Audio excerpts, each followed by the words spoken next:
Welcome to Jurassic World.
Good morning, guests. Welcome to Jurassic World Minute, where we visit Jurassic World 1 minute at a time. I'm Brad. I'm Dave.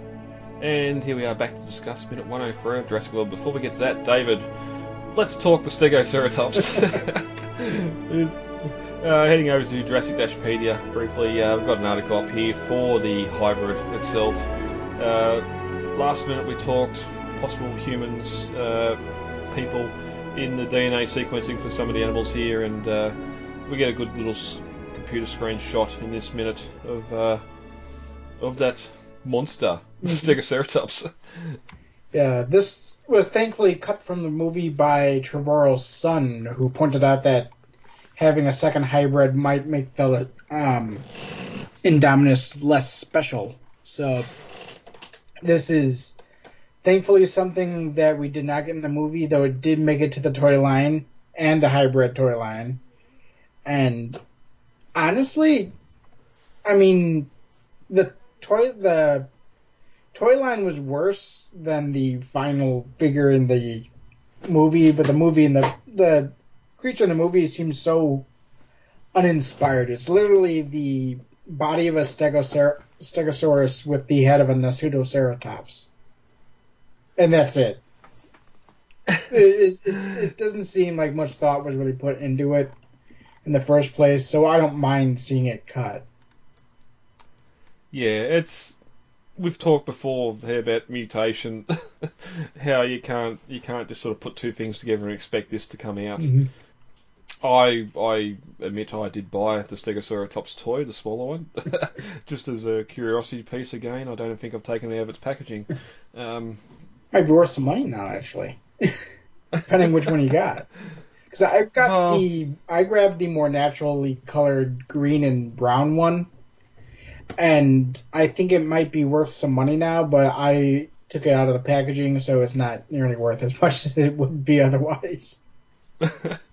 Well, yeah, I'm pretty sure it is the green and brown one that I've got, but I've also got that Raptor Squad 4-pack, the Target exclusive with the little torch that lights up the green on their flanks with the Jurassic World logo, which I'm sure is going to be worth something one day.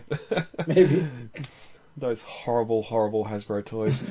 I think the Stegoceratops is the only one I even kept out of the whole line. Yeah. Yep. So we were going to get a few of these mutant hybrids in Wu's lab. We do get a couple of different screenshots. Hard to see in this minute. It looks like there's some sort of snake and bug DNA that goes into this. Yeah. It looks like it had possibly some snake DNA. It looks like rhinoceros beetle, a cuttlefish, and monarch butterfly also. So some kind of weird they're going with some invertebrates, but I'm sure it does something to stabilize the DNA or something. Yeah. Mumbo jumbo science. So yeah, there's a quite an extensive article here actually, with some of the stuff that was added in there. A couple more shots of it as well. Cuttlefish DNA, as you said. 33 feet long, so it's another monster too, like that monster, that monster Stegosaur. Mm-hmm. Oh, I'm going to stop reading that. So head over to Jurassic-Pedia.com and check out that article. And if you enjoyed Stegoceratops, let us know in the Facebook group. show us your figures. What are you doing? I'm afraid that's above your pay grade, honey. Where's Henry? Dr. Wu, he works for us. Dave, ready to get in minute 103? Yeah.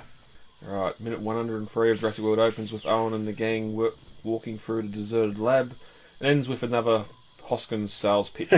Maybe his last. As 103 opens, we push past those bubbling bones to see Claire and the others coming into Wu's secret office lab. I assumed that was out in the main lab with the VIPs before, but this is inside his secret lab, as you said last minute. Last minute? No, when we're talking. Yes, it was last minute that there's four or five separate they're not cryotubes, whatever these bubbling tanks are inside his secret lab. I don't know if he's just moved it inside so no one can see it after he leaves and locks the door behind him. Because most of the stuff in here is going to get left behind. Mm-hmm. Or has been left behind because he's gone. Yeah. Well, it's weird because he actually does have some live specimens in here. Like, we see a feathered lizard that I'm pretty sure they covered that with CGI. I don't think they actually tarred and feathered a lizard. I hope they wouldn't. A axolotl, I think that's how you pronounce it, with a very large spine and tail. Looks like we got some kind of, what is this, like a mantis or some sort? Oh no, it's a I'm sorry, it's a Jackson chameleon, or not? It's a crested chameleon. Yeah, which is weird because it just sits there and watches Grey, and then with one hand just snap Spider-Man's an insect out of the tub beside it.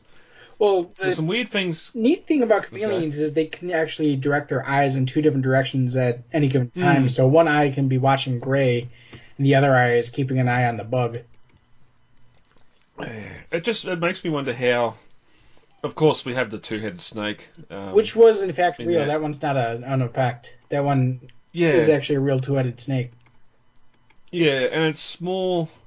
I know this was questioned a lot when the film came out, and since whether this is just curiosity pieces for Wu, not malfunctions, but sort of errors in nature that he's taken inspiration from or something, or if these are actually something that he's created, because even that small lizard with the feathers on its back, it's got a weird tentacle tongue sticks out, and there's like 5 or 6 different little segments of it, which I've never seen before in Animal Kingdom and never want to. We got that bioluminescent sea creature, which again we know from Camp Cretaceous they're working on bioluminescence as well. And then of course the two-headed albino python. Just weird little sort of side trip into Wu's psyche here with these air quotes pets. I know with feathers they are actually genetically they are just modified scales. So for Wu, what it would take would simply going into that animal's DNA and just switching on the right genetic codes to turn the scales into feather, or the scales into feathers, which is kind of why the no feathers argument is kind of bullshit. But we won't get into that. No, and it's without spoiling too. We do know possibly there are going to be some feathered animals in Dominion. I know a lot of fans are saying, well, of course they're going to be the bias and stuff because you can't turn the Jurassic or the InGen animals, start having them with feathers because they've never had feathers. This sort of shows that Wu's been tinkering with feathers on reptiles at least. So possibly some of those animals we're going to see are a Wu creation. In saying that, Wu may be with Bison anyway, so we don't know what's going to happen there. We will next year. What else we got? we get a pan through the lab, we get to see that Stegoceratops on the screen, and then it changes to something else that I can't quite tell because it's fuzzy. I think it stops on the Indominus. Well, it changes into a couple different things. After the Stegoceratops, it changes into some kind of pachycephalosaurid that almost That's looks what I like thought. it's a homalocephale or homalocephaly. I'm not sure if I'm pronouncing that right. But yeah, it's like a smaller pachycephalosaurid that doesn't quite have the full bulky body of the larger ones. So we know there's going to be several hybrids for the film, so maybe another one that they're going to... Well, that's the weird thing, because after, or right before Hoskins shows up and starts his little speech, we do get the screen flash briefly before it goes to the Indominus of what appears to be like a mixture of a Therizinosaurus and an Amargasaurus, which is like a sauropod, because the neck has the tall spines along the back of the neck, like the Amargasaurus. Yeah. And I know a lot of fans wondered if that was actually the E750 when everybody was trying to hunt for it during the before season 3 came out. What were you doing in here, Wu? You don't want to know.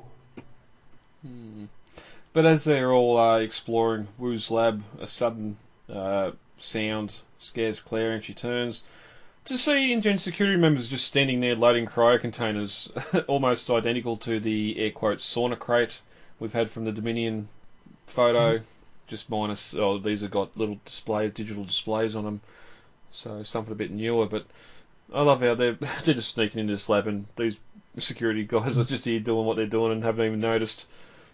You do notice that he does have the DNA vials on hand, actually in his lab, so that it seems to be the only one that has access to them, trying to prevent any further Nedries.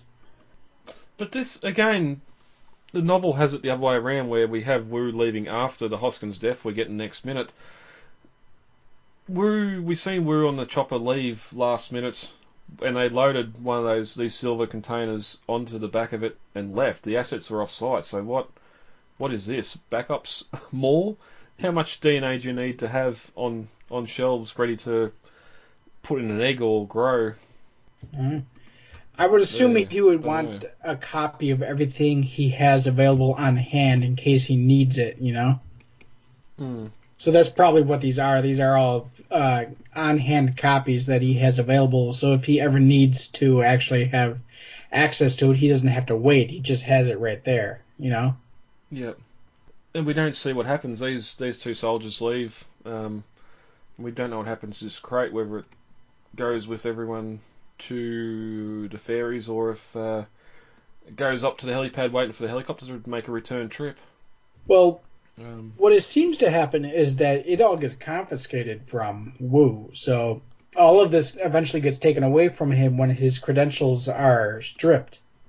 So that's why he actually needed the Indominus to be like a straight DNA shot from that bone harvested at the beginning of Fallen Kingdom, because he didn't have access to any of this at all.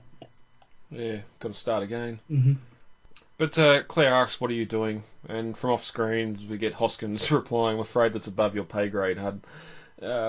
Suddenly in the room too, this room seems so much bigger than it was before.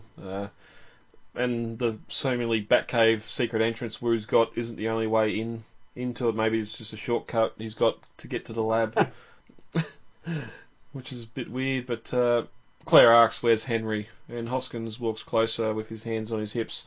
"Doctor Who works for us." And Gray looks at the monitor and says, "That's not a real dinosaur." Obviously the Indominus is up. And Hoskins sees the Indominus on the screen and says, "No, it ain't, kid. But somebody's got to make sure this company has a future. Imagine that one." And that's where we end the minute. He's about to go do another pitch for why. It seems like. Why. Yep. And also hinting at the Indoraptor, really. He said, imagine the Indominus, but only smaller. Next minute he mentions that, Yeah.